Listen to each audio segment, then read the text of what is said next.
ओम अग्निमीळे पुरोहितम यज्ञस्य देवम ऋत्विजम होतारम रत्नधातमम। ऋग्वेद का ये पहला मंत्र अग्निदेव की स्तुति। और आज हमारी बातचीत का जो केंद्र है वो यही प्राचीन ज्ञान का भंडार ऋग्वेद ही है। हाँ, बिल्कुल। हमारे पास स्रोत के तौर पर आधुनिक जीवन में ऋग्वेद का महत्व नाम की कुछ सामग्री है, और हमारा मकसद ये है कि इस हजारों साल पुराने ग्रंथ से वो विचार निकालें और समझें जो आज भी इस भागदौड़ वाली जिंदगी में कुछ मायने रखते हों।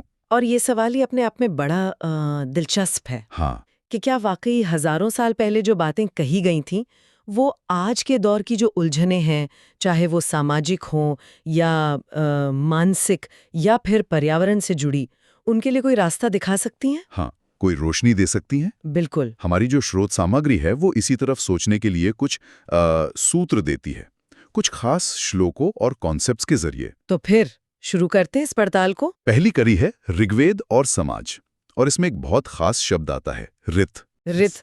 हाँ, स्रोत में ऋग्वेद के 10वें मंडल का एक श्लोक भी है। ऋतम च सत्यम चाभिधात तपसोऽध्यजायत ततो रात्रि जयायत ततः समुद्रो अर्णवः। हाँ, इसका मतलब क्या है? ये सिर्फ कोई फिलॉसफिकल बात है या इसका कोई प्रैक्टिकल पहलू भी है? ऋत शब्द बहुत गहरा है। इसको आप कह सकती हैं एक तरह की ब्रह्मांडीय व्यवस्था या प्राकृतिक नियम, या फिर एक नैतिक विधान। अच्छा। ये श्लोक कहता है कि गहन तपस्या से ऋत और सत्य का जन्म हुआ, और फिर उनसे रात और पानी वाला समुद्र। तो मतलब सार ये है कि ये जो पूरी सृष्टि है, ये ब्रह्मांड, ये एक अंदरूनी अनुशासन पर, एक नियम पर टिका है। और जब समाज और व्यक्ति इस ऋत के साथ तालमेल बनाकर चलते हैं, तभी संतुलन रहता है, स्थिरता आती है। तो ये सिर्फ दर्शन नहीं, ये सृष्टि चलने का मूल सिद्धांत है। तो मतलब ये एक तरह का यूनिवर्सल लॉ हुआ जो बाहर की प्रकृति पर भी लागू होता है और हमारे अंदर की नैतिक दुनिया पर भी। बिल्कुल। तो आज के हिसाब से देखें तो इसका सीधा मतलब हुआ कि भाई प्रकृति के नियमों का आदर करो, जिसका उल्लंघन हम क्लाइमेट चेंज जैसी चीजों में देख ही रहे हैं। हाँ, बिल्कुल। और साथ ही अपने व्यवहार में, अपने रिश्तों में सत्य और नैतिकता को मानो। पर सवाल ये है कि आज की दुनिया तो इतनी कॉम्प्लेक्स है ना? इतने सारे हित आपस में टकराते हैं। क्या ये ऋत का आदर्श कुछ ज्यादा ही आइडियलिस्टिक नहीं लगता? मतलब इसे प्रैक्टिकली कैसे करें? सवाल तो बिल्कुल वाजिब है। देखिए, ऋग्वेद कोई रेडीमेड रेसिपी नहीं देता है, वो एक दिशा दिखाता है। ऋत को साधना वो एक लगातार कोशिश है। ये हमें याद दिलाता है कि हम इस व्यवस्था के मालिक नहीं हैं, हम बस इसका हिस्सा है। अच्छा। इसको रोजमर्रा की जिंदगी में उतारने का मतलब है अपने कामों के जो नतीजे होंगे उनके बारे में सोचना, सचेत रहना, चाहे वो पर्यावरण पर असर हो या समाज पर। हाँ। ये एक तरह का चुनाव है कि शॉर्टकट लें या सही रास्ता चुनें, तुरंत फायदे के बजाय लंबे समय के संतुलन को देखें। शायद यही इसकी आज की व्यावहारिकता है। ये हमें एक नैतिक कंपास देता है। ये एक अहम नजरिया है। तो बाहरी व्यवस्था यानी ऋत से आगे बढ़कर क्या ऋग्वेद हमारे अंदर की दुनिया, हमारी आध्यात्मिक समझ के लिए भी कुछ कहता है? श्रोत में पुरुष सूक्त का जिक्र है। ऋग्वेद 1090 सहस्र शीर्षा पुरुषा सहस्राक्षा सहस्रपाक स भूमिम विश्वतो वृत्वा अत्यथिष्ठ दशांगुलम। ये विराट पुरुष का कॉन्सेप्ट क्या इशारा करता है पुरुष सूक्त? हाँ, ये सृष्टि कैसे बनी, उसका स्वरूप क्या है, इसका एक बहुत ही काव्यात्मक और गहरा चित्र खींचता है। ये कहता है कि ये जो पूरा ब्रह्मांड है, इसमें जो भी कुछ है वो सब उसी एक विराट असीम चेतना या परम पुरुष से निकला है। अच्छा। वो इस सब में समाया हुआ भी है और इससे 10 अंगुल परे भी, यानी वो इससे ऊपर ट्रांसेंडेंट भी है।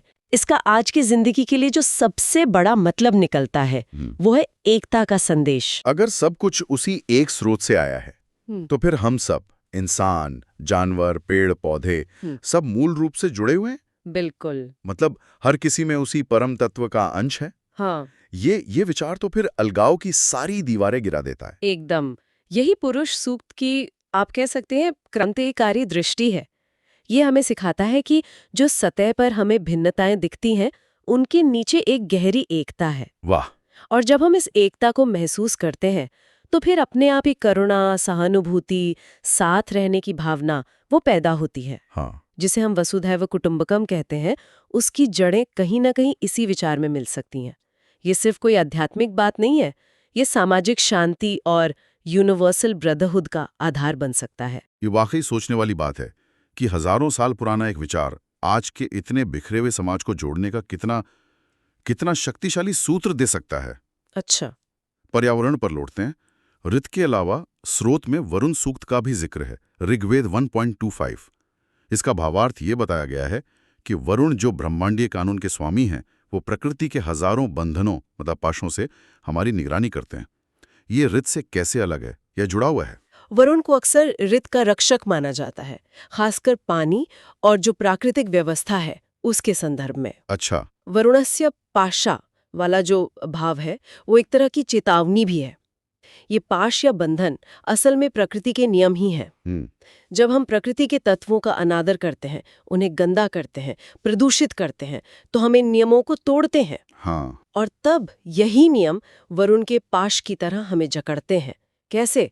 प्राकृतिक आपदाओं के रूप में, बीमारियों के रूप में या असंतुलन के रूप में।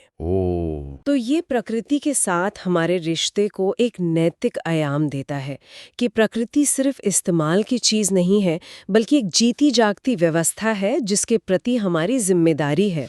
तो ये तो बिल्कुल सीधे सीधे आज के इकोलॉजिकल क्राइसिस से जुड़ गया। ये सिर्फ ये नहीं कह रहा कि प्रकृति का सम्मान करो, बल्कि ये भी बता रहा है कि भाई अगर अनदेखी करोगे तो नतीजे भुगतने पड़ेंगे। बिल्कुल। समाधान शायद इसी रिश्ते को फिर से समझने और सम्मान देने में है। अच्छा, अब अंदर की दुनिया की तरफ फिर से मुड़ते हैं। आंतरिक अनुशासन और शक्ति। स्रोत अग्नि और इंद्र के सूक्तों की बात करता है। अग्नि सूक्त में अग्नि को पृथ्वी और स्वर्ग के बीच की कड़ी बताया गया है। इसका आज का मतलब हो सकता है? वैदिक प्रतीकों में अग्नि सिर्फ फिजिकल आग नहीं है। हाँ, ये चेतना की ज्योति है, परिवर्तन की ऊर्जा है और मनुष्य और देवता के बीच बातचीत का माध्यम है। अच्छा, आधुनिक संदर्भ में ये हमारे अंदर की आंतरिक अग्नि है। हमारा संकल्प, हमारा जोश, हमारी प्रेरणा, मोटिवेशन जिसे कहते हैं, ज्ञान की प्यास और बुराइयों को जला डालने की हमारी क्षमता। जीवन में किसी भी लक्ष्य को पाने के लिए या किसी साधना के लिए इस अंदर की अग्नि को जगाए रखना, उसे पोषण देना जरूरी है। ये सेल्फ डिसिप्लिन और इनर क्लैरिटी का प्रतीक है। और इंद्र, ऋग्वेद 1.32 में उन्हें वृत्रहण कहा गया है, यानी वृत्र का नाश करने वाले। ये वृत्र कौन है और इंद्र की ये भूमिका आज कैसे रिलेवेंट है? पौराणिक कथा में वृत्र एक असुर है। वो पानी के बहाव को रोक लेता है, जिससे सूखा पड़ता है, अकाल आता है। हाँ। इंद्र उसका वध करके पानी को आजाद कराते हैं। अब इसका प्रतीकात्मक मतलब समझें।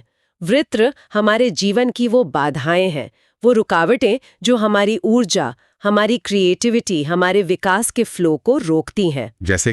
जैसे डर, आलस या शक, नेगेटिविटी। अच्छा। हाँ। और इंद्र उस हिम्मत, उस संकल्प और उस शक्ति का प्रतीक है जो इन अंदरूनी और बाहरी बाधाओं से लड़ने और उन पर जीत पाने के लिए जरूरी है। आज की भागदौड़ और चुनौतियों वाली जिंदगी में इंद्र हमें याद दिलाते हैं कि हमारे अंदर भी मुश्किलों से जूझने और जीतने की ताकत है। तो अग्नि हमें अंदर से ऊर्जा और दिशा देती है और इंद्र हमें बाहरी और भीतरी रुकावटों से लड़ने की ताकत। ये तो पर्सनल डेवलपमेंट के लिए एक पूरा फ्रेमवर्क जैसा लग रहा है। हाँ, कह सकती हैं। सिर्फ पौराणिक कथाएं नहीं, बल्कि इसमें तो साइकोलॉजिकल और सेल्फ हेल्प वाले सिद्धांत भी छिपे हैं। हाँ, आप कह सकते हैं। ये देवता हमारी अपनी ही शक्तियों के क्या कहते हैं, आर्केटाइप या मूल रूप है। ऋग्वेद उन्हें पूजने के साथ साथ उन गुणों को अपने अंदर जगाने की प्रेरणा भी देता है। अब एक और खूबसूरत प्रतीक उषा यानी भोर। स्रोत में उषा सूक्त का उल्लेख है। उषा उच्छन्ति सुनीतया नः प्रजावता पाथो अश्विना गमताम, जिसका भाव है कि उषा प्रकाश, आशा और नई शुरुआत लाती है। ये तो सीधा साधा लगता है, पर क्या इसमें कोई गहरा अर्थ भी है? उषा ऋग्वेद की सबसे काव्यात्मक देवियों में से एक हैं। वो अंधेरे को धीरे धीरे हटाती हैं, सोए हुओं को जगाती हैं और दुनिया में नई चेतना, नई एक्टिविटी लाती हैं। हर सुबह उषा का आना सिर्फ एक एस्ट्रोनॉमिकल घटना नहीं है, ये रोजाना होने वाले नवीनीकरण का प्रतीक है, रिन्यूअल का। हाँ। अच्छा। ये हमें सिखाती है कि रात चाहे कितनी भी लंबी क्यों ना हो, सुबह जरूर होती। इसका आज की जिंदगी में एप्लीकेशन तो बहुत ही पॉजिटिव और जरूरी लगता है कि हर दिन को एक कोरे पन्ने की तरह देखो, एक नए अवसर की तरह। बिल्कुल। पिछली गलतियों या नाकामियों के बोझ में दबने के बजाय हर सुबह नई ऊर्जा और उम्मीद के साथ शुरुआत करो। ये मानसिकता बनाए रखना ही शायद आधी लड़ाई जीत लेना है। सही बात है। ये हमें अतीत से चिपके रहने के बजाय वर्तमान में जीने और भविष्य के लिए आशा रखने की कला सिखाता है। ये निराशा के अंधेरे में आशा की किरण जगाने जैसा है। स्वास्थ्य की बात करें तो स्रोत कहता है कि आयुर्वेद की जड़ें ऋग्वेद में हैं। सोम का उल्लेख आता है 9वें मंडल में। सोमः पवते जनिता मतीनाम जनिता देवो जनिता पृथिव्या, यानी सोम दिव्य अमृत है, जीवन शक्ति और उपचार का स्रोत है। ये सोम क्या था और इसका स्वास्थ्य से क्या लेना देना है? सोम ऋग्वेद में एक रहस्यमयी पौधा है। उससे एक खास पेय बनाया जाता था।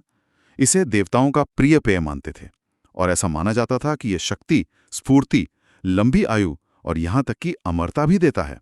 अच्छा।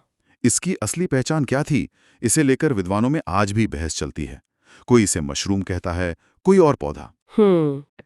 स्वास्थ्य, उपचार और चेतना के विस्तार से जुड़ा है। हाँ, ऋग्वेद में सोम के अलावा भी कई जड़ी बूटियों, उपचारों और स्वास्थ्य से जुड़ी प्रार्थनाओं का जिक्र है, जो दिखाता है कि वैदिक ऋषि शारीरिक और मानसिक स्वास्थ्य को कितना महत्व देते थे। तो आयुर्वेद? हाँ, आयुर्वेद जो जीवन का विज्ञान है, वो इन्हीं वैदिक सिद्धांतों पर आगे बढ़ा, जिसमें सही खान-पान, रहन-सहन, औषधि और मानसिक शांति, इन सब पर जोर दिया गया। यानी ऋग्वेद सिर्फ आत्मा और ब्रह्मांड की बातें नहीं करता, बल्कि शरीर को स्वस्थ रखने के प्रैक्टिकल ज्ञान की नींव भी रखता है। हाँ, संतुलित जीवन शैली, प्राकृतिक उपचार, मन की पवित्रता, ये बातें तो आज भी उतनी ही रेलेवेंट है, शायद पहले से भी ज्यादा। निश्चित रूप से शरीर, मन और आत्मा का तालमेल, यही समग्र स्वास्थ्य का वैदिक नजरिया है, जिसे आयुर्वेद ने आगे बढ़ाया है।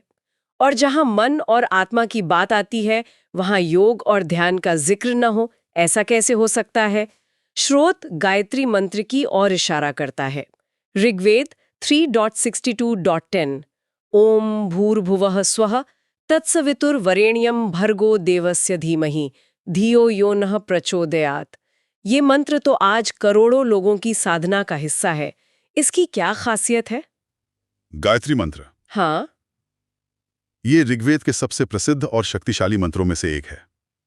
ये सवित्र देव को संबोधित है, जो सूर्य से जुड़े हैं और प्रेरणा और ज्ञान के स्रोत माने जाते हैं। मंत्र का सार है, हम उस तेजोमय वर्ण करने योग्य परमात्मा के तेज का ध्यान करते हैं, वो हमारी बुद्धियों को सही रास्ते पर प्रेरित करे। अच्छा। इसकी खासियत इसकी यूनिवर्सल प्रार्थना में है। ये किसी भौतिक चीज की मांग नहीं करता, बल्कि बुद्धि को बेहतर बनाने, सही दिशा की कामना करता है। और शायद यही वजह है कि हजारों साल बाद भी ये ध्यान के लिए, एकाग्रता यानी फोकस बढ़ाने के लिए और हायर कॉन्शियसनेस से जुड़ने के लिए इतना महत्वपूर्ण माना जाता है। बिल्कुल। ये दिखाता है कि कुछ चीजें समय के साथ अपनी प्रासंगिकता नहीं खोती। ये इसकी आंतरिक शक्ति और इसकी यूनिवर्सल अपील का प्रमाण है। ये सिर्फ एक मंत्र नहीं, ये चेतना को ऊपर उठाने का एक विज्ञान है। और आखिर में ऋग्वेद का वो सूत्र जो शायद आज की इस बटी हुई दुनिया के लिए सबसे ज्यादा जरूरी है। ऋग्वेद 1.164.46 एकम सद विप्रा बहुधा वदन्ति। सत्य एक है, ज्ञानी उसे अनेक नामों से पुकारते हैं। हाँ, ये ऋग्वेद के उदार और समावेशी दर्शन का शिखर है। ये घोषणा करता है कि परम सत्य या ईश्वर वो एक ही है, भले ही अलग-अलग संस्कृतियां, परंपराएं या लोग उसे अलग-अलग नामों और रूपों से जाने या उसकी पूजा करें। वाह। रास्ते अलग हो सकते हैं, पर मंजिल एक ही है। ये समझना आज कितना जरूरी है, जब धर्म और पहचान के नाम पर इतनी दूरियां हैं, इतना टकराव है। हाँ, ये सूत्र तो सीधे सीधे धार्मिक सहिष्णुता, आपसी सम्मान और इंक्लूसिविटी की बात करता है।